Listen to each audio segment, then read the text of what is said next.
Venecia, invierno de 1757. En medio de la niebla que abraza los canales silenciosos, el conde Cesare Albrizzi, un hombre marcado por la pérdida y los secretos, descubre frente a su palacio a una joven desconocida, inconsciente y al borde de la muerte. ¿Quién es ella? ¿Y qué misterio guarda tras esos ojos que aún no se atreven a abrirse? El destino los ha unido en este instante decisivo, obligándolos a enfrentar un pasado oculto y una pasión que desafiará todas las reglas. Prepárate para vivir un romance que te robará el aliento. Cuéntame desde dónde escuchas esta historia y dime qué es lo que más amas en los romances de época. Te leo en los comentarios. La ciudad dormía envuelta en una bruma espesa, como si el cielo mismo se negara a mostrar sus verdades. Los canales, quietos y sombríos, reflejaban el gris plomizo del amanecer, mientras las góndolas amarradas se mecían apenas, como suspiros atrapados en el agua. El viento, helado y denso, recorría los callejones estrechos con un silbido casi humano, como si recordara antiguas penas que nadie se atrevía a nombrar. En medio de ese paisaje de quietud, se alzaba el Palacio Albrizzi, una joya veneciana olvidada por el bullicio de los salones y por la risa de los invitados. Sus muros de mármol, antaño relucientes, mostraban grietas discretas que el tiempo se encargaba de ensanchar con delicadeza cruel. Cortinas pesadas cubrían los ventanales, alfombras orientales apagaban el sonido de los pasos, y un silencio profundo reinaba en cada estancia, como si el eco mismo se negara a permanecer allí. Don Cesare Albrizzi, conde de antigua estirpe, caminaba por los corredores con la solemnidad de un fantasma, alto, de rostro marcado por la melancolía y las líneas que deja el dolor, vestía de negro desde hacía 8 años, sin ceder ni un solo día a la tentación del color. Su levita, siempre impecable, y el pañuelo de encaje que asomaba discretamente del bolsillo eran las únicas concesiones a la elegancia que todavía conservaba. Desde la muerte de su esposa y del hijo que no alcanzó a nacer, Cesare vivía retirado del mundo, rodeado de libros, partituras sin tocar y retratos cubiertos por sábanas blancas.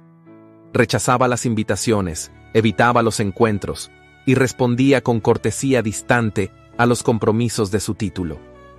La ciudad murmuraba, pero nadie se atrevía a juzgar al conde que había amado con tal intensidad que el vacío lo había consumido. Aquella mañana, como tantas otras, se dirigía a su biblioteca con la intención de distraerse en la lectura de antiguos tratados, cuando un golpe en la puerta principal resonó con urgencia inesperada. Un criado entró sin anunciarse, con el rostro alterado por algo más que el frío. «Mi señor, el gondolero Pietro, ha encontrado a una joven en los escalones del embarcadero. Está viva, pero apenas respira, y parece sola». Cesare frunció el ceño, aunque su mirada no mostraba ira, sino una especie de inquietud velada. «¿Una joven?», preguntó con la voz grave, pausada. «¿Está herida?». «No lo sabemos aún, mi señor. Tiene la ropa mojada y parece haber pasado la noche allí, pero no lleva marcas visibles. La trajeron hasta el vestíbulo». Sin decir palabra, Cesare se dirigió al gran vestíbulo del palacio. La niebla que entraba por la puerta abierta se confundía con los velos que cubrían los candelabros. Allí, sobre una manta improvisada, yacía la figura diminuta de una muchacha. Sus cabellos oscuros, enmarañados y húmedos, enmarcaban un rostro pálido, de facciones delicadas. Parecía dormida, pero su respiración era frágil, entrecortada, como si cada aliento se debatiera entre quedarse o partir. La señora Ernesta, ama de llaves del conde desde hacía más de 20 años, cruzó los brazos con visible desaprobación. «Mi señor, con todo respeto, no sabemos quién es esta criatura. Podría ser una ladrona, una farsante, una buscavidas». Cesare no apartó la vista del rostro de la joven. Algo en ella, quizá la forma en que sus dedos se curvaban suavemente o la expresión serena a pesar del frío, despertó en él una sensación olvidada, no compasión, algo más profundo, un eco, un llamado. Mándenla a una habitación del ala este. Fuego, ropas secas, caldo caliente, que alguien la vigile, pero no se le hable si no despierta por voluntad propia, dijo con firmeza. ¿Está seguro, señor?, insistió Ernesta. No es prudente. Tampoco lo es dejarla morir en mis escalones, señora Ernesta. Si la providencia la trajo hasta aquí, este será su refugio, por ahora. El ama de llaves bajó la cabeza sin decir más. El conde se quedó unos segundos más junto a la joven, observando con una atención inusitada la forma en que su pecho se alzaba tenuemente. Luego giró sobre sus talones y se alejó en silencio, con la levita ondeando levemente a su paso, como si una ráfaga de viento hubiese entrado con él y dejado tras de sí el presentimiento de un cambio. Esa mañana, sin que nadie pudiera preverlo, la niebla no solo trajo el frío, trajo también el primer temblor de una historia que aún no sabía que quería nacer. La luz del mediodía apenas lograba atravesar los pesados cortinajes del ala este del Palacio Albrizzi. Las llamas de la chimenea ardían con timidez, proyectando destellos anaranjados sobre los muros decorados con tapices antiguos. La habitación, preparada en silencio por las doncellas, parecía suspendida en el tiempo. Sobre el lecho de sábanas bordadas descansaba la joven encontrada a orillas del canal, envuelta ahora en mantas suaves que contrastaban con la frialdad que aún sostenía su piel. Aneta, nombre que pronunció en voz baja cuando recobró por fin el conocimiento, abrió los ojos sin sobresalto, como si su alma despertara mucho antes que su cuerpo. Sus pupilas, de un color oscuro difícil de definir, recorrieron con lentitud la habitación desconocida. No preguntó dónde estaba, no buscó escapar, solo respiró hondo, como quien ha llegado al final de una travesía incierta y permite al fin que el cuerpo se rinda. Sentada a su lado, la señora Ernesta la observaba con una mezcla de reserva y curiosidad. A pesar de sus reservas iniciales, algo en aquella joven la inquietaba. No por temor, sino por el aura silente que la rodeaba. Había en ella una calma impropia de una muchacha desamparada. Ni súplicas, ni llanto, ni rebeldía, solo una quietud inexplicable. ¿Recuerda cómo llegó aquí?, preguntó con tono firme, aunque sin dureza. La muchacha negó con la cabeza. Su voz era apenas un susurro cuando habló. No, o tal vez prefiero no recordarlo. La frase quedó flotando en el aire, como una nota suspendida entre dos compases. Ernesta frunció el ceño, pero no insistió. Se levantó y llamó a una criada para que le llevaran caldo caliente.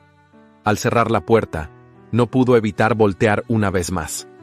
Aneta seguía allí, inmóvil, con los ojos fijos en el fuego, como si buscara en las llamas las piezas perdidas de su historia. Pasaron 2 días antes de que el conde César se presentara de nuevo. Lo hizo con la discreción que lo caracterizaba, en silencio, con las manos entrelazadas tras la espalda y la mirada profunda. Ella estaba sentada junto a la ventana, envuelta en una manta gris, contemplando el jardín interior cubierto de escarcha. La escena tenía algo de pintura, algo de música callada. ¿Se siente mejor?, preguntó él con voz baja. Aneta giró el rostro y lo miró con una serenidad que desarmaba. Asintió sin hablar. El conde avanzó unos pasos, deteniéndose a una distancia prudente, casi reverente. Este palacio no suele recibir visitas inesperadas, pero usted llegó como si la trajera la corriente, dijo con tono reflexivo. No es habitual que una desconocida cruce el umbral de esta casa, y sin embargo, nadie se opuso. Ella bajó la vista, como si el peso de esas palabras le doliera. Luego, con dignidad serena, murmuró: «Puedo marcharme si así lo desea». César la contempló por un momento más largo de lo necesario.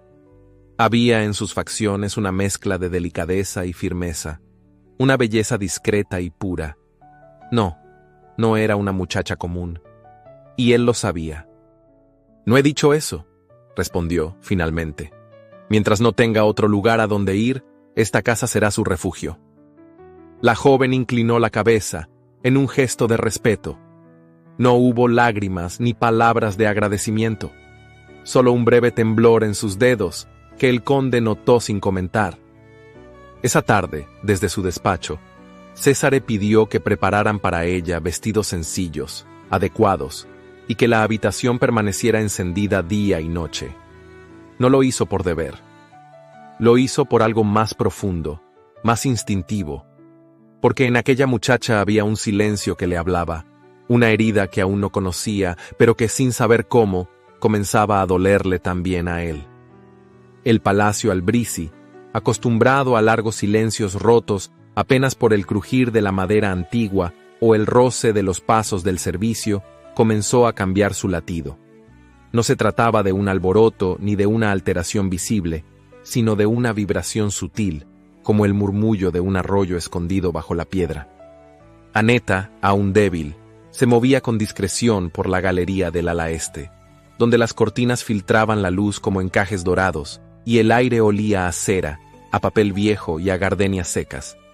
Pasaba horas leyendo junto al ventanal, o bordando con manos delicadas sobre lino blanco, mientras sus labios pronunciaban versos en voz baja, como si conjurara memorias que no quería olvidar. Fue en uno de esos atardeceres, cuando la ciudad parecía sumergirse en un letargo de reflejos dorados, que don Cesare cruzó sin anunciarse el umbral de aquella estancia. No llevaba levita formal, sino una casaca de terciopelo oscuro y el cabello levemente despeinado, como si el azar lo hubiera empujado allí sin permiso de la razón. Se detuvo al verla. Ella no lo había escuchado entrar. Cantaba, apenas un hilo de voz, una melodía antigua, casi infantil, que parecía colgarse en el aire como una joya suspendida. Annetta se giró, sorprendida, pero no se levantó. Solo bajó la mirada, con esa mezcla de pudor y calma que tanto lo intrigaba. «No quise interrumpir», dijo Césare tras una pausa, «pero esa canción, mi madre solía cantarla cuando yo era niño». Annetta asintió con suavidad. «La aprendí de una mujer en un convento. Decía que servía para calmar el alma, aunque a veces también hacía llorar». Él se acercó, sin prisa, y tomó asiento en un sillón frente a ella, dejando entre ambos la distancia justa para el decoro y la tensión. Un libro cerrado descansaba sobre la mesa, entre una taza de porcelana ya vacía y un dedal de plata. Césare apoyó la mano en el brazo del sillón, observándola con atención discreta. ¿Puedo preguntarle qué leía? Ella deslizó el libro hacia él. Era un volumen de poesía, de páginas gastadas, con un nombre escrito a pluma en la primera hoja, Lucrezia Albrisi. Césare lo reconoció. Era de su esposa. Por un instante, su semblante se ensombreció. No de enojo, sino de memoria. Tocó la cubierta con la yema de los dedos, como si acariciara algo que había perdido para siempre. ¿Lucrecia?, preguntó Annetta en voz baja. Él asintió. Mi esposa falleció hace 8 años, junto con nuestro hijo. No era su momento, pero la vida no escucha razones. El silencio que siguió no fue incómodo, fue reverente. Annetta cerró el bordado sobre su regazo y cruzó las manos, como si deseara compartir el peso de ese recuerdo, sin pedir nada a cambio. A veces, dijo ella, muy despacio, cuando la ausencia se vuelve una habitación donde uno vive, cuesta abrir una ventana, porque tememos que entre algo más que el aire. Tememos que entre la esperanza. Césare la miró, sorprendido, no por las palabras, sino por la exactitud con que expresaban lo que él había sentido durante años y jamás había sabido nombrar. ¿Quién le enseñó a decir cosas tan ciertas?, murmuró. Tal vez el silencio, respondió ella sin alzar la voz. Una campanada lejana anunció la hora nona. En los canales, los remos comenzaban a resonar con su canto de madera y agua. Afuera, la tarde se extinguía lentamente, cubriendo la ciudad con un velo ámbar. Césare se puso de pie, con un gesto lento. No dijo más. Solo inclinó la cabeza con cortesía y se retiró. Pero esa noche, al volver a su despacho, no abrió ningún libro. Tampoco escribió en sus papeles.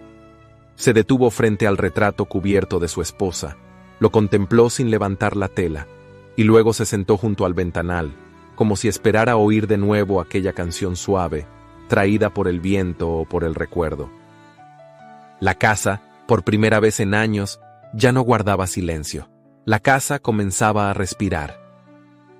El viento del mar Adriático se había tornado más frío aquella mañana, colándose por las rendijas de las celosías como un mensajero de antiguos presagios. Las nubes, densas y bajas, cubrían Venecia con un gris pálido que parecía absorber todos los colores, excepto el dorado tenue que aún sobrevivía en los interiores del Palacio Albrizzi. Las alfombras mitigaban el eco de los pasos, y los tapices colgados en los muros parecían escuchar, eternos y mudos, cada historia que cruzaba sus estancias. Don Césare se dirigía al salón principal cuando un sonido inesperado lo detuvo en mitad del corredor. No era un rumor cualquiera, ni el crujido del parquet bajo el peso del tiempo, ni el roce de los candelabros con la brisa. Era música, música suave, titilante, como gotas de cristal que caían sobre un lago inmóvil. El clavecín, alguien lo tocaba. Sin pensarlo, el conde avanzó en silencio hasta el vano de la puerta entornada. Y entonces la vio. Annetta, sentada con la espalda recta, dejaba correr los dedos sobre las teclas de marfil con una delicadeza reverente. Sus ojos estaban cerrados, como si no necesitara mirar para guiarse. Cada nota parecía brotar de un rincón profundo de su alma, y su cuerpo, delgado y sereno, se inclinaba apenas con el vaivén de la melodía. Césare no interrumpió. Se quedó allí, de pie, con la mano apoyada sobre el umbral, observando en silencio. La música llenaba la sala, acariciaba los muros cubiertos de tapices y descendía como un velo invisible sobre los retratos dormidos. Él no había oído ese instrumento desde hacía años. No de esa manera, no con esa dulzura sin esfuerzo. Cuando la melodía terminó, Annetta abrió los ojos. No se sobresaltó al verlo. Solo bajó las manos lentamente y dejó reposar una sobre otra, como si hubiera concluido una plegaria. «Espero no haberlo molestado, señor», dijo con suavidad. «No, en absoluto. No sabía que alguien en esta casa pudiera arrancarle al clavecín una voz tan clara». Ella se sonrojó apenas, bajando la mirada. «Aprendí observando. Nunca tuve un maestro». César entró, cruzando la estancia con pasos pausados. Se sentó en uno de los sillones tapizados de terciopelo gastado, frente al instrumento. La miró sin apremio, como quien contempla algo que no desea alterar. «Su ejecución no necesita perfección, tiene alma, y eso no se enseña», murmuró. «¿Cómo sabe qué tocar?» Annetta levantó la vista, como si buscara en la luz de la ventana una respuesta. «No sé. A veces siento que las notas ya existen, dentro de mí. Solo las dejo salir». El conde se permitió una leve sonrisa, una de esas raras, que no llegan a los labios pero suavizan la mirada. Se quedó allí un largo rato, sin pedir otra melodía, sin hablar, solo escuchándola respirar entre las sombras, en esa sala que por tanto tiempo había sido solo memoria y silencio. Desde aquel día, Césare comenzó a buscar, casi sin notarlo, la presencia de la joven en los corredores, en la biblioteca, en los jardines cerrados. No era una búsqueda urgente ni ansiosa. Era un deseo sutil, contenido, que se manifestaba en gestos simples. Un paseo al atardecer por donde ella acostumbraba leer, una visita casual al salón cuando sabía que bordaba junto al fuego. No hablaban mucho, pero el silencio entre ambos tenía una textura distinta a cualquier otro. Era un silencio compartido, lleno de todo lo que aún no se atrevía a decirse. Esa aparente paz, sin embargo, fue interrumpida una tarde por el crujido seco de ruedas sobre la piedra mojada del embarcadero. La góndola con el estandarte de la familia Albrizzi acababa de atracar. Doña Elisabetta Albrizzi, hermana del conde, había regresado de Padua. Entró al palacio como un soplo de invierno más gélido que el propio clima.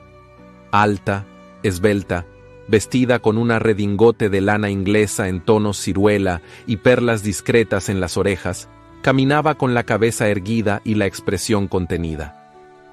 Era una mujer acostumbrada a la vigilancia, al control de los gestos y las palabras. Su presencia imponía no por su voz, sino por la severidad de su juicio. Césare descendió las escaleras para recibirla. El saludo fue breve, fraternal pero distante, como el que se dan los que se conocen demasiado. «La ciudad está más gris que nunca», dijo ella quitándose los guantes con elegancia medida. «La niebla no distingue estaciones», respondió él. «Ni personas», replicó Elisabetta lanzando una mirada fugaz al interior del salón. Fue entonces cuando la vio. Annetta, que acababa de cruzar con un libro en brazos, se detuvo al percibir la presencia de la dama. Hizo una leve reverencia, con timidez, pero sin torpeza. Elisabetta no respondió al saludo. Se limitó a mirarla de arriba a abajo, como si tratara de descifrar en ese instante todas las páginas ocultas de su historia. Sus ojos, fríos y calculadores, se volvieron hacia su hermano. ¿Y ella? Césare tardó unos segundos en contestar. Luego, con voz serena, dijo: «Es una huésped, se quedará mientras lo necesite». Elisabetta no respondió, pero su silencio, cargado de advertencia, fue más elocuente que cualquier palabra. El invierno aún no terminaba, y el palacio, aunque cálido por dentro, volvía a ser campo de sombras contenidas. Solo que esta vez la música seguía resonando, débil pero persistente, bajo los tapices. La lluvia, fina y persistente, había comenzado a caer desde el alba, cubriendo los ventanales con un velo de gotas silenciosas. El cielo parecía suspendido sobre Venecia como una tela empapada, apagando los colores y envolviendo las callejuelas en un sopor melancólico. En el interior del Palacio Albrizzi, las brasas ardían con intensidad discreta, mientras los relojes marcaban el lento transcurrir del tiempo en ecos apagados. Doña Elisabetta se había instalado en la galería principal como si le perteneciera. Sentada en su sillón de terciopelo burdeos, rodeada de papeles, tazas de porcelana y bordados sin terminar, tejía no solo encajes, sino pensamientos minuciosos. Su mirada, aguda como el filo de una daga envuelta en terciopelo, se perdía por momentos en el vacío, como si hilara recuerdos tan antiguos como peligrosos. Vestía un traje de seda gris perla, adornado con botones de nácar, y su peinado, perfectamente recogido, hablaba de una disciplina férrea y de un carácter que no toleraba el desorden, ni en los objetos ni en las personas. Al saber que el conde se hallaba en su despacho, pidió que lo llamaran de inmediato. No era una solicitud, era una orden velada bajo la cortesía. Césare entró sin prisa. Llevaba una levita color tabaco, sin adornos, y el rostro sombrío aunque sereno. Desde que su hermana había regresado, el aire se había tensado en el palacio. Lo sabía y lo aceptaba, pero no estaba dispuesto a ceder. «¿Querías hablar conmigo?», preguntó con voz pausada. «No, quiero que hablemos los dos», corrigió Elisabetta, entrelazando los dedos con elegancia. «Sobre esa muchacha». Césare no respondió de inmediato. Tomó asiento frente a ella, sin cambiar la expresión. «Annetta», dijo finalmente, «ese es su nombre». ¿Su nombre o el que ha elegido para ocultar lo que en realidad es? El tono de la dama era afilado, pero no alzó la voz. No necesitaba hacerlo. Cada palabra suya era medida, cargada de insinuaciones, como veneno depositado en una copa de cristal. «No me importa su linaje», respondió el conde. «Lo que sí me importa es que se le respete mientras esté bajo este techo». Elisabetta lo miró como si no reconociera al hombre que tenía delante. «¿Respetarla? ¿A una desconocida que recogiste de la calle?» «Césare, tú no eres un muchacho impulsivo. Eres el último de nuestro nombre. No puedes poner en riesgo tu reputación. Nuestra reputación». «Lo que verdaderamente la pone en riesgo», dijo él con frialdad, «es la mezquindad, no la compasión». Por un instante, La mujer enmudeció, pero solo para cambiar de estrategia. Se levantó y caminó hacia la ventana, apartando levemente el cortinaje. La ciudad observa. La nobleza murmura. Ya han comenzado a preguntarse quién es ella, de dónde viene, por qué no ha sido enviada al convento de Santa Agnese, como corresponde a las mujeres sin familia ni posición. César se puso de pie. Su voz, sin elevarse, adquirió una firmeza que pocas veces permitía mostrar. No necesito justificar mis actos ante nadie, ni ante ti. Mientras yo sea el dueño de esta casa, nadie será expulsado por no tener un apellido. Elisabetta se volvió lentamente. Sus ojos, hasta entonces fríos, destilaron una chispa de emoción contenida. Pero no era ternura, era un miedo oculto tras el orgullo. «No entiendes», murmuró. «Tú no sabes lo que puede provocar una mujer así bajo este techo. No sabes a quién podría recordar. No sabes a quién podría arrastrar consigo». Cesare la observó con atención renovada. Esa frase no era una advertencia vacía, era una confesión disfrazada. Pero antes de que pudiera indagar más, un sonido leve interrumpió la tensión.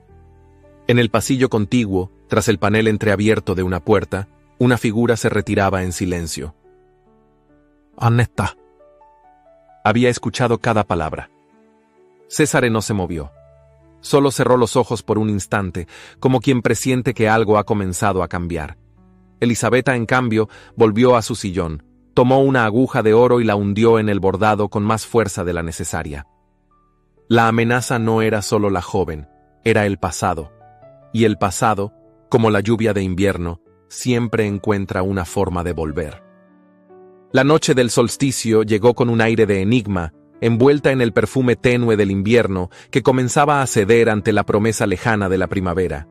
Los canales lucían más quietos que de costumbre, como si la ciudad entera se hubiese sumido en un estado de espera silenciosa. Las góndolas, adornadas con linternas de cristal, cruzaban las aguas como sombras elegantes, y la música de la temporada, violines suaves y clavicordios discretos, flotaba en el aire con un encanto casi irreal.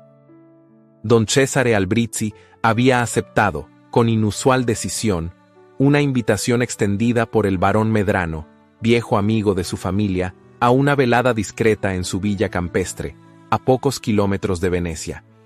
No era un evento de pompa ni de exhibición, era, más bien, una reunión de antiguos linajes, celebrada bajo el velo de las máscaras, donde lo dicho podía disfrazarse y lo sentido, protegerse tras un antifaz. Annetta recibió la noticia con una mezcla de asombro y ansiedad. Nunca había asistido a un baile, menos aún a uno donde la nobleza se mezclaba sin nombre ni título. El vestido fue elegido con esmero, un diseño de seda marfil, sin ostentación, pero delicadamente bordado en hilo dorado. Su antifaz, sostenido por una cinta de terciopelo, tenía forma de ala extendida. No quiso llevar joyas. Su sencillez, sin proponérselo, la volvía deslumbrante. La villa del barón se alzaba entre cipreses y fuentes dormidas. Los salones, iluminados por candelabros de cristal de Murano, reflejaban luces danzantes sobre los rostros cubiertos. El conde la condujo hasta allí sin explicar el motivo de su invitación. No era necesario. En la mirada de Césare había algo distinto aquella noche. Una sombra menos densa, una pausa en la distancia que solía imponer con todos. Durante largos minutos, Annetta se mantuvo a un lado del salón, observando los movimientos elegantes de las parejas. Reconocía los gestos, la manera de inclinarse, de tomar la mano, de moverse al compás de una música que hablaba sin palabras.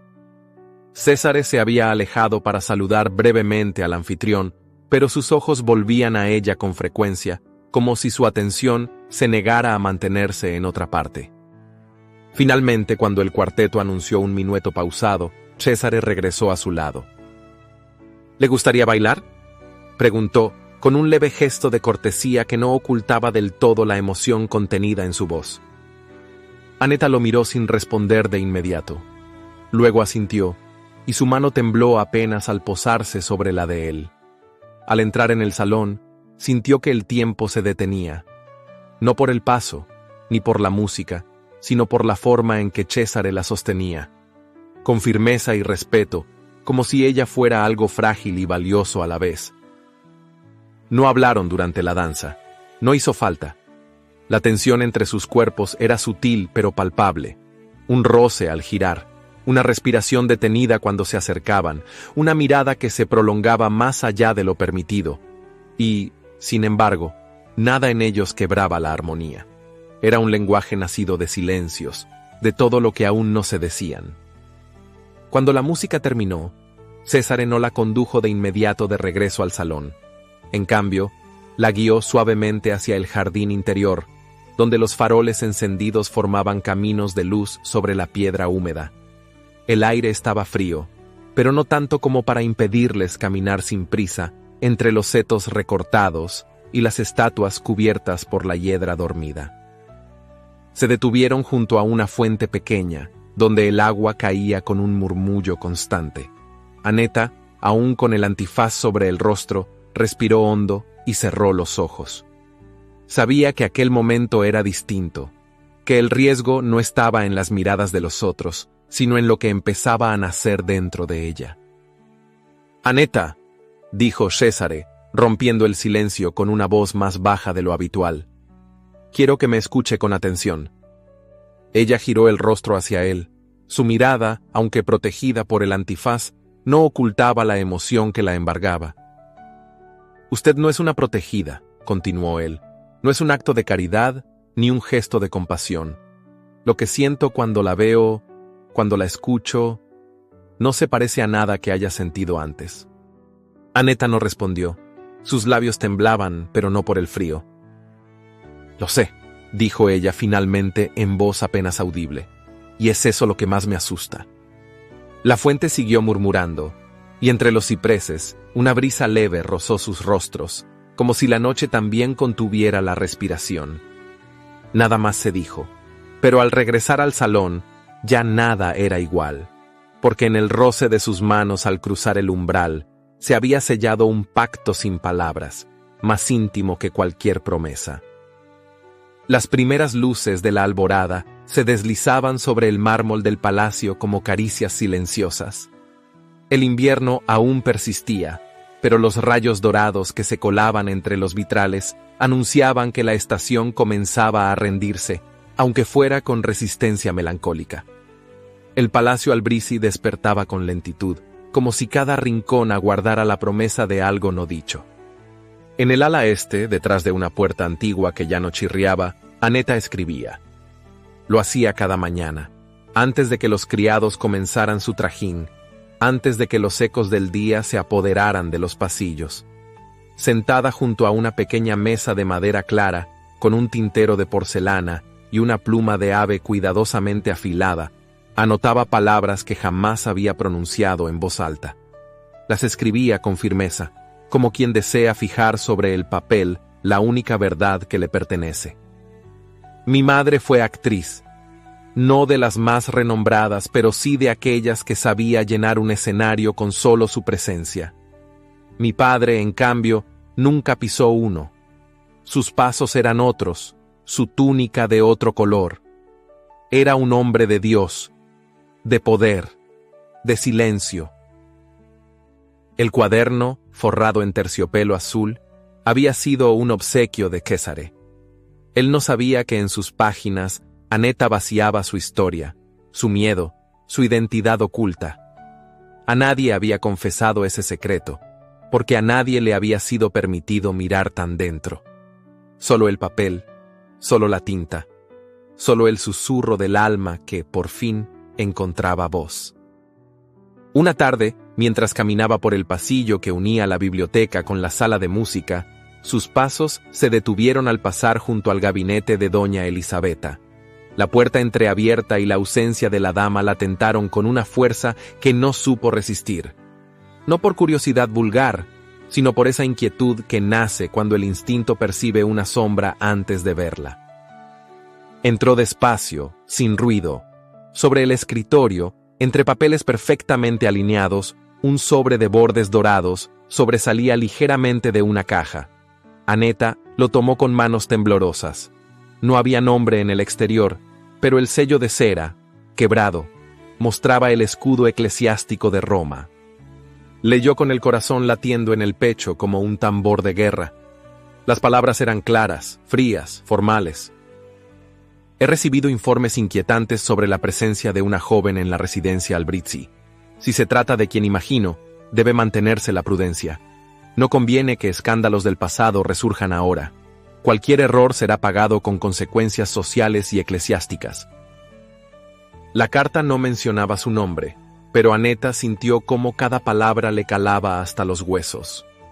Su cuerpo tembló no de miedo, sino de una indignación muda. El pasado, ese que ella nunca había reclamado, amenazaba con arrebatarle incluso el derecho a vivir en paz. Guardó silencio. Dejó todo como lo había encontrado y regresó a su habitación, donde el cuaderno seguía abierto, como esperando la continuación de una historia que se negaba a ser silenciada. Esa misma noche, mientras ayudaba a ordenar la biblioteca, oyó por casualidad un murmullo proveniente del corredor del servicio. Dos doncellas cuchicheaban con evidente malicia, sin advertir su cercanía. «Dicen que no tiene apellido», decía una, «que vino de la calle y que el conde la mantiene porque se le parece a su difunta esposa». «No es eso», respondió la otra. «Mi tía, que trabaja en casa del obispo, asegura que viene de mala sangre. Hija de un pecado, eso dicen». La voz de Cesare, grave y serena, interrumpió la conversación con el peso de un trueno inesperado. «En esta casa no se murmura sobre quienes no pueden defenderse, y quien lo haga será despedido sin apelación». Las criadas palidecieron.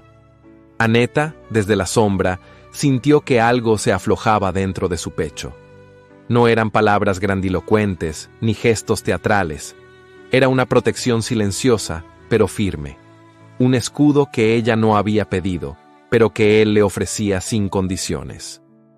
Esa noche, en su diario, escribió sin temblor: «Quizá nunca me atreva a decirle la verdad. Quizá no sea necesario, porque cuando un hombre se convierte en refugio, la confesión más honda no se pronuncia con palabras, se entrega en silencio». El sonido de las campanas de Santa María de la Salute se expandía por la ciudad con una lentitud solemne, como si el tiempo mismo se tomara un respiro para escuchar. Era una tarde gris, cargada de humedad, en la que la luz se negaba a brillar y las gaviotas sobrevolaban los tejados como presagios sin voz. Venecia, vestida de niebla, parecía esconder entre sus muros una verdad a punto de romperse. En los salones de mármol del Palacio Ducal, donde la política se mezclaba con la hipocresía con la naturalidad de un suspiro, el nombre del conde Cesare Albrizzi volvía a circular entre murmullos. Los rumores, como la marea, subían sin cesar. Una joven sin apellido, acogida en su casa. Un baile en el que fue vista enmascarada, tomada del brazo del conde. Silencios que decían más que cualquier escándalo. Los miembros del Senado, hombres de edad avanzada y reputación pulida, comenzaron a comentar en voz baja. Algunos hablaban por inquietud genuina, otros por envidia soterrada. La presencia de Aneta, aunque no confirmada, se convertía en un símbolo incómodo de lo que no debía hacerse. Amar fuera de las fronteras del linaje, proteger a una desconocida por encima del deber. César lo supo primero por una carta cuidadosamente redactada, firmada por el dogo en persona. El tono era cortés, pero su contenido claro. Sugerencias de prudencia, de contención, de no dar motivos a la crítica. La palabra escándalo no aparecía, pero su sombra se deslizaba entre cada línea. Luego llegaron las visitas. Amables, formales, cargadas de sonrisas que no alcanzaban los ojos. «Mi querido Albrizzi», dijo el senador Bertoni, un hombre de mirada siempre húmeda y voz pastosa, «todos comprendemos que un caballero necesita compañía, pero hay formas, y hay elecciones, y también hay consecuencias». Más tarde, en una cena discreta celebrada en casa de la marquesa Valieri, se presentó a la contesa Giulia Ruggieri, viuda de un diplomático florentino, madre de un hijo internado en el seminario y dueña de una fortuna cómoda.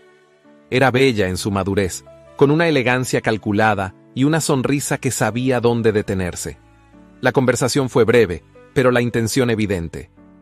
Sería una alianza conveniente, dijo Bertoni al oído del conde mientras Giulia se alejaba con un leve gesto de abanico. Ella sabe ocupar su lugar, y sabrá guardar el tuyo. Césare respondió con una cortesía gélida pero sin ceder. Aquella misma noche, en su despacho, encendió una sola vela y escribió una breve nota de su puño y letra. Agradezco el honor, pero no acepto sugerencias sobre asuntos de mi vida personal. Mis decisiones no son objeto de debate. La envió sin sello. La claridad no requería adornos. Los días siguientes fueron de un silencio diferente. Las invitaciones cesaron. Las cartas se espaciaron. Incluso algunos de sus antiguos colegas comenzaron a evitarlo en los corredores de la biblioteca marciana o en las reuniones del consejo. La soledad, que antes lo acompañaba por voluntad propia, ahora se convertía en una respuesta ajena, una especie de exilio velado. Pero Césare no vaciló. Su porte seguía firme, su levita tan impecable como siempre, su mirada aún más serena.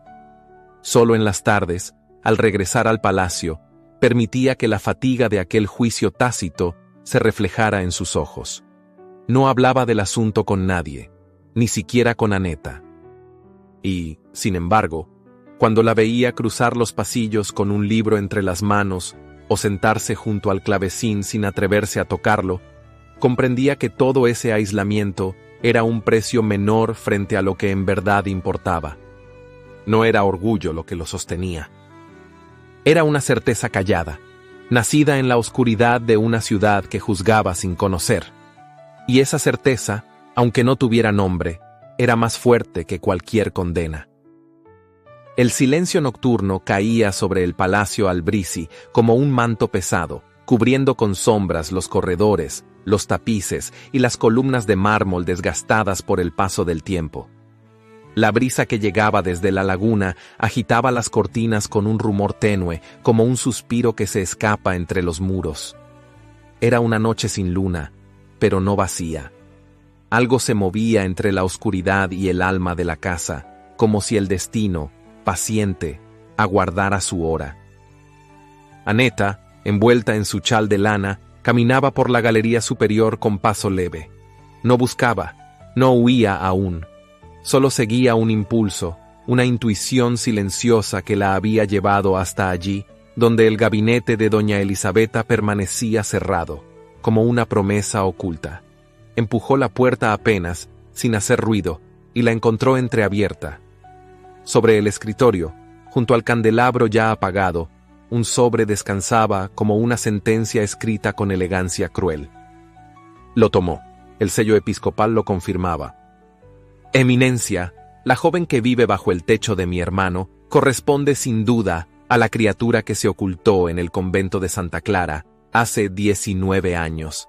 Su presencia aquí representa un riesgo grave para la honra de nuestra familia y para la dignidad del propio clero. Ruego a su excelencia que intervenga con prontitud y la reclame a Roma antes de que el escándalo se torne irreversible. El mundo pareció detenerse. Annetta sintió un frío seco en la garganta, una punzada en el pecho. No por el contenido de la carta, sino por el hecho de que hubiese sido escrita con mano tan pulida. No era rabia lo que invadía su alma. Era tristeza. Una tristeza antigua, heredada, como si por fin se confirmara lo que siempre había sospechado, que su sola existencia era un peso que otros preferían borrar. En ese instante, una voz se alzó en el piso inferior. No era un murmullo, era una exclamación contenida, cortante. Era la voz de Césare. ¿Cómo te atreves, Elisabetta? ¿Cómo puedes invocar a Roma sin siquiera consultarme? Annetta se acercó, conteniendo el aliento. Se detuvo en lo alto de la escalera, oculta por la penumbra, y escuchó. Cada palabra era como un eco que se grababa en su pecho.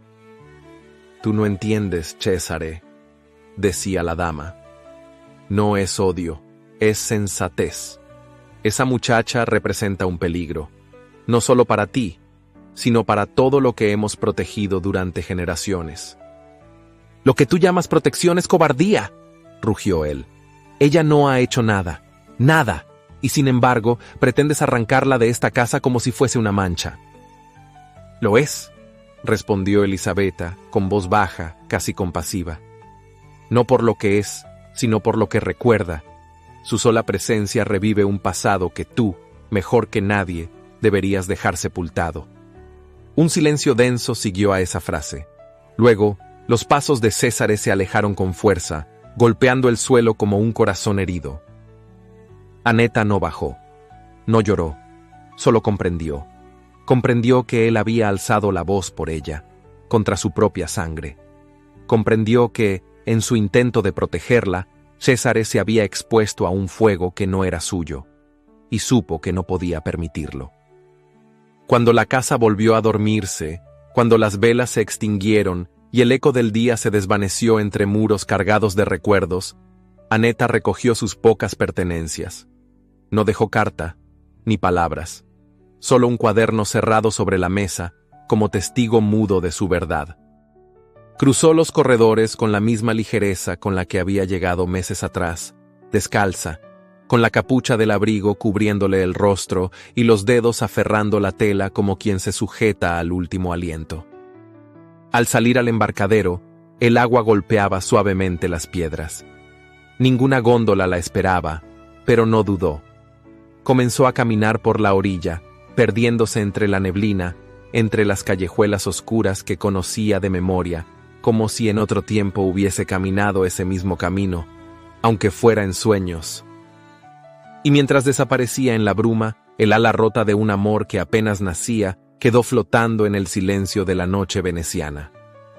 El alba llegó sin color, como si el cielo hubiera olvidado cómo pintarse de azul.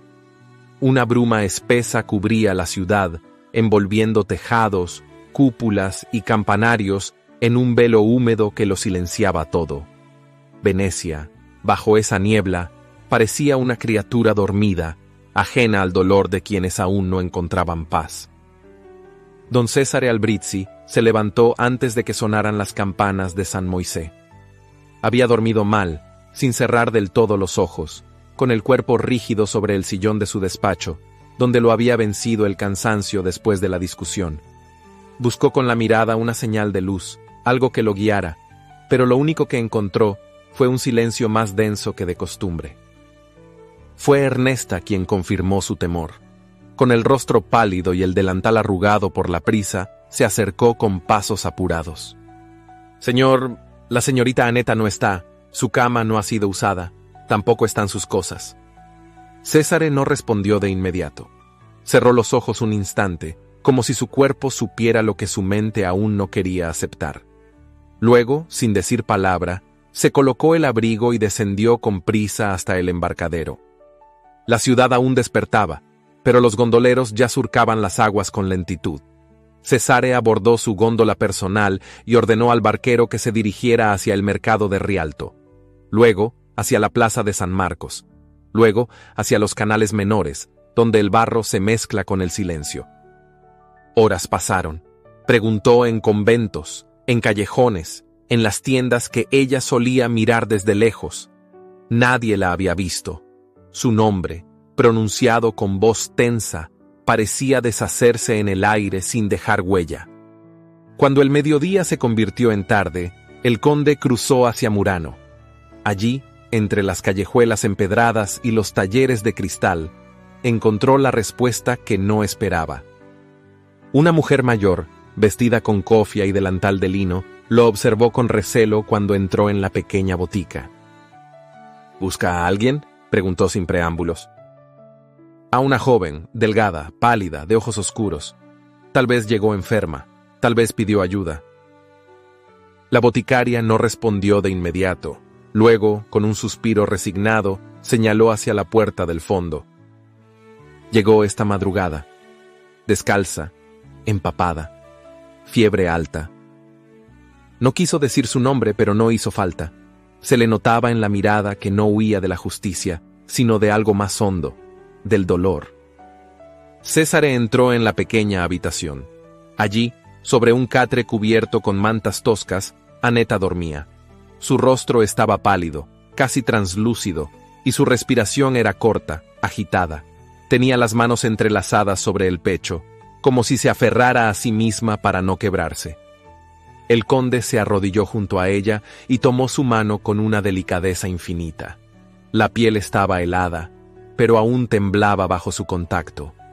Aneta abrió los ojos lentamente, como si aquel gesto bastara para despertarla. «¿Por qué?», susurró él, sin contener el nudo que le apretaba la garganta. «¿Por qué te fuiste así?».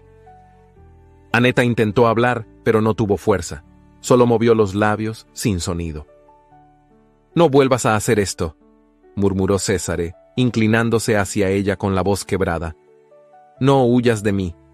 No huyas de lo que somos. Te busqué entre cada sombra, en cada rincón de esta ciudad. No tienes idea del vacío que dejaste». Los ojos de Aneta, húmedos por la fiebre, se llenaron de lágrimas que no rodaron, pero ardieron. Él acarició su frente con ternura, con reverencia, como si tocara algo sagrado. «Te llevaré a casa», dijo, «a donde perteneces». La boticaria observó desde la puerta, sin interrumpir. Comprendía lo que las palabras no decían. Comprendía que había cosas que no podían curarse con tés ni ungüentos. Esa noche, de regreso al palacio, la góndola cruzó las aguas oscuras como un susurro. Sobre el regazo de Césare, Aneta descansaba envuelta en una manta, con la cabeza apoyada en su pecho. No hablaron. No lo necesitaban. Porque bajo las aguas negras, donde muchos pierden el rumbo, ellos habían vuelto a encontrarse.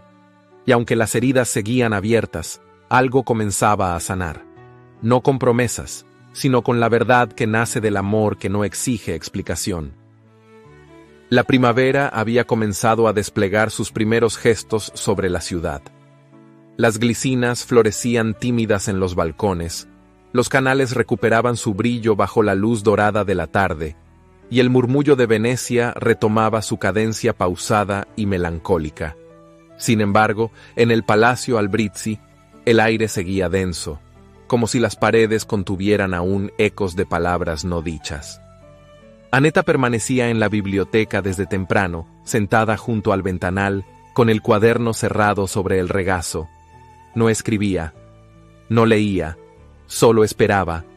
Había en su mirada una serenidad nueva, la de quien ya no huye, aunque sepa que lo que viene puede doler. El silencio no la angustiaba, lo conocía demasiado bien. Elisabetta no se había mostrado en todo el día. Ernesta evitaba cruzar miradas. Solo Césare parecía moverse con la gravedad de quien guarda un secreto a punto de revelarse. Fue él quien subió al estudio con paso firme cuando llegó el mensajero. Recibió el sobre con las manos limpias, sin guantes, como si no quisiera interponer nada entre él y el contenido. Al romper el sello del cardenal, reconoció la caligrafía sobria, templada por los años y el poder.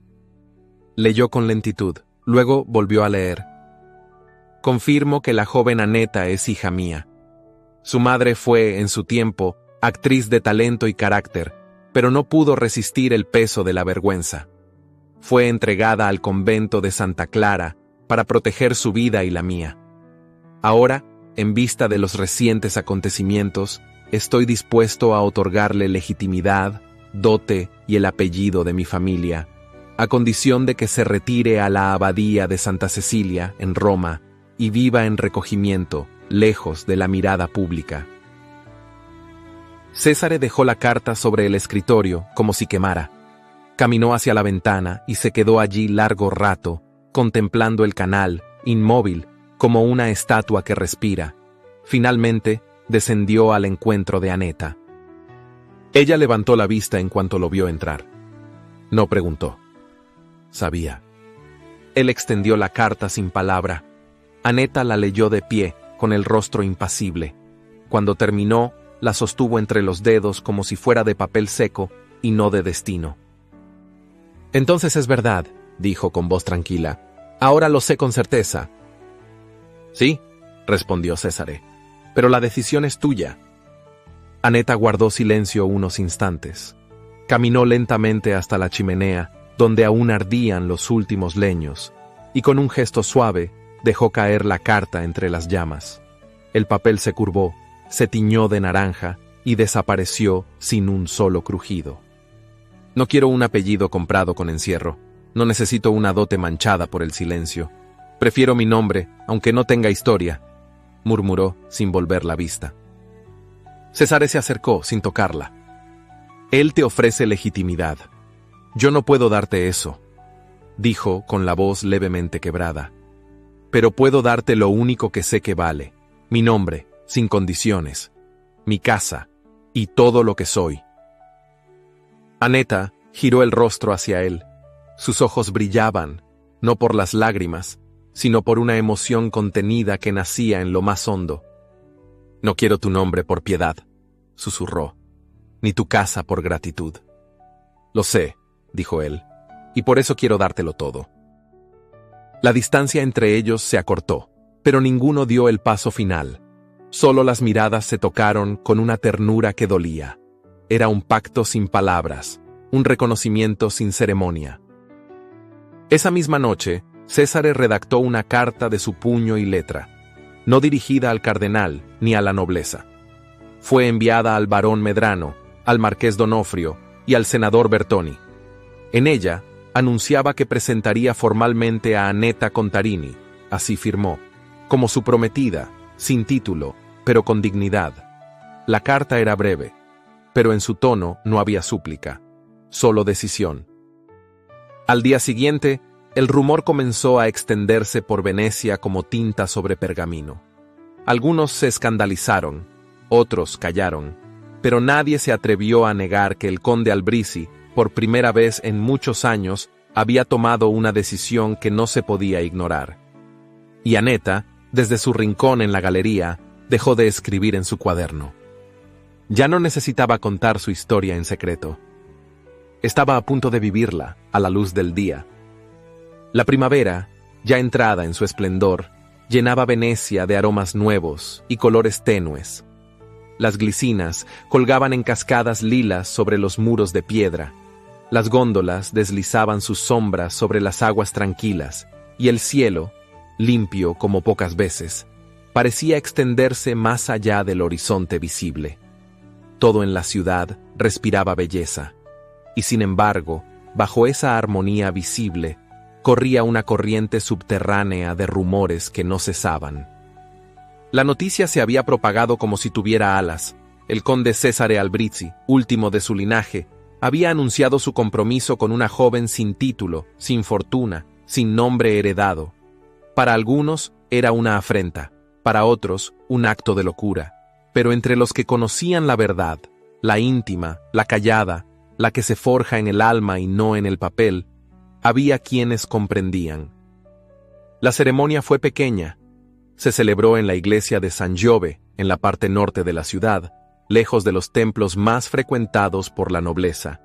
El altar estaba adornado con flores blancas dispuestas por las manos de las criadas del palacio, y las campanas, aunque no repicaron con fuerza, dejaron caer su sonido suave como bendición callada. Aneta llegó vestida con un traje sencillo de muselina color marfil, sin velo, sin corona. Llevaba el cabello recogido con gracia y los labios sin pintura. Su única joya era un camafeo antiguo, regalo de Césare, que alguna vez perteneció a su madre. Sus pasos eran firmes, pero su respiración traía la emoción de lo irrepetible. Césare, esperándola en el altar, lucía la levita azul noche que había heredado de su padre. No llevaba espada ni medalla alguna, solo una flor en el ojal, cortada esa mañana de su propio jardín. Su mirada, al verla entrar, fue tan profunda y serena que bastó para silenciar todo pensamiento. Los testigos fueron pocos. Ernesta, de pie entre los bancos, apretaba un pañuelo entre los dedos con lágrimas contenidas. El barón Medrano asintió en silencio desde la penumbra, y una joven criada del palacio dejó discretamente una flor en el reclinatorio antes de marcharse sin que nadie lo notara. El sacerdote, anciano y de voz quebrada, Ofició la ceremonia con una solemnidad pura, sin adornos, como si supiera que aquella unión no necesitaba más bendición que la que ya traía el amor. Cuando sus manos se encontraron al pronunciar los votos, Césare no dijo más de lo necesario. Aneta, al tomar la palabra, tembló por un instante, pero su voz se sostuvo. No tengo pasado, ni fortuna, ni nombre que me preceda, pero tengo amor, y con eso, hoy, me entrego sin temor. El silencio que siguió a sus palabras fue más elocuente que los aplausos. Nadie habló, nadie lo necesitó, porque algo sagrado había sido sellado en la mirada que ambos compartieron. Después de la ceremonia no hubo banquete ni música. Regresaron al palacio en una góndola sencilla, uno junto al otro, sin guirnaldas ni testigos, pero con la ciudad entera latiendo a su alrededor. Césare tomó la mano de Aneta, como quien sostiene una promesa viva, y no la soltó hasta que llegaron a casa. Al caer la tarde, salieron al balcón que daba al gran canal. El cielo se teñía de tonos dorados y rosados, reflejándose sobre el agua como un espejo en calma. Las cúpulas lejanas se delineaban contra la luz, y los sonidos de la ciudad se transformaban en susurros lejanos. Una bandada de palomas blancas cruzó el cielo en ese instante, en perfecta armonía, como si supieran que algo importante había ocurrido sin necesidad de ruido. Volaron sobre ellos con la ligereza de lo eterno, dejando en su estela un aire de esperanza. Césare rodeó con su brazo los hombros de Aneta, y ella recostó la cabeza sobre su pecho, en silencio. No hablaron del futuro, no enumeraron planes, solo permanecieron así, mirando cómo el día se despedía, sabiendo que lo peor había quedado atrás, y que al fin estaban donde pertenecían. Juntos, sobre el gran canal, entre las sombras suaves de una ciudad que, sin quererlo, había sido testigo de su historia. El invierno había regresado a Venecia con la dulzura de quien conoce bien la ciudad. No era un frío áspero, sino una caricia húmeda que se enredaba en las piedras antiguas, en las barandas oxidadas, en los canales que reflejaban una luz plateada bajo un cielo sin prisa. La vida, aunque distinta, conservaba su cadencia lenta, su belleza envuelta en nostalgia. En el Palacio Albrizzi, las risas infantiles cruzaban los corredores con la libertad de quienes no conocen el peso del pasado. Dos niños, una niña de cabellos oscuros como la tinta y un varón de mirada serena como la de su padre, corrían por la galería principal, seguidos por una institutriz paciente que fingía regañarlos mientras sonreía en secreto. Aneta los observaba desde la escalera de mármol, con una leve sonrisa en los labios y la serenidad de quien aprendió que la dicha no siempre se anuncia con ruido. Su vestido, sencillo pero elegante, hablaba de una mujer que jamás buscó deslumbrar, solo pertenecer. Y lo había logrado, no por herencia, sino por elección, la suya y la de Césare. Él apareció tras ella, como solía hacerlo desde que la conocía, con pasos silenciosos y la mirada limpia. El tiempo lo había tocado con dignidad, algunas canas junto a las sienes, la expresión más templada, pero los ojos seguían hablando el mismo idioma cada vez que la miraban. «Se parecen a ti», dijo Aneta, sin apartar la vista de los niños. «Y gracias a Dios, heredaron tu espíritu», respondió él, apoyando la mano en su espalda con la ternura de siempre. Se habían casado sin aspavientos, pero el escándalo que siguió marcó una línea clara en la sociedad veneciana. Muchos les dieron la espalda. Otros, con el tiempo, se rindieron ante la evidencia de un amor que no se desgastaba, que no necesitaba títulos ni aprobación. Los Albrizzi no solo resistieron, florecieron. Y con ellos, una nueva mirada comenzó a abrirse paso en ciertos círculos. La posibilidad de que la dignidad y el linaje no siempre debían coincidir. Elisabetta, en cambio, no volvió a residir en el palacio. Se retiró a una villa en Padua, donde vivió sus últimos años con decoro y silencio. Nunca pidió perdón, pero antes de morir, envió a Aneta una caja lacrada con las joyas de familia y una carta breve. Lo que se construye con verdad no necesita bendición. Lo comprendí tarde, pero lo comprendí. La carta fue guardada en un pequeño cofre, entre el diario de juventud de Annetta y la primera partitura que Césare compuso para ella. Nada fue olvidado, pero todo fue perdonado. Cada año, el día de su aniversario, la pareja cruzaba la ciudad en una góndola sencilla hasta San Giove. No por nostalgia, sino por gratitud. Y al regresar, al caer la tarde, se detenían siempre en el mismo balcón del palacio, mirando el gran canal como la primera vez. Esa tarde, mientras las campanas marcaban la hora nona, una bandada de palomas blancas cruzó el cielo con la misma suavidad que 7 años atrás. Annetta levantó el rostro al verlas y tomó la mano de Césare entre las suyas. «Siguen viniendo», murmuró. «Como las promesas que se cumplen sin necesidad de juramento», respondió él. Y así quedaron, entre murmullos de agua, risas lejanas y el crepitar de una chimenea encendida, sabiendo que el amor, cuando nace en lo más hondo, no se desgasta con el tiempo, se transforma en hogar. La historia de Annetta y Césare nos recuerda que el amor verdadero no se mide por el apellido ni por el juicio de la sociedad, sino por la lealtad silenciosa, la ternura constante y el valor de elegir, todos los días, el corazón por encima del miedo. Ellos nos enseñan que, aunque el pasado pueda herir, no tiene por qué definirnos, y que cuando el amor es sincero, encuentra la forma de florecer, incluso en medio del escándalo, del exilio, del silencio. Si esta historia tocó tu corazón, si alguna parte de ti se vio reflejada en las emociones contenidas, en las decisiones valientes o en la belleza de lo simple, te invito a dejar un comentario. Cuéntame qué fue lo que más te conmovió, qué personaje te marcó o qué escena guardarás contigo. Y si quieres seguir viajando por amores imposibles, decisiones audaces y destinos entrelazados por la emoción, no dejes de ver las otras narrativas que estoy dejando en los cards. Cada historia tiene algo único para regalarte, como esta. Gracias por acompañarme hasta aquí.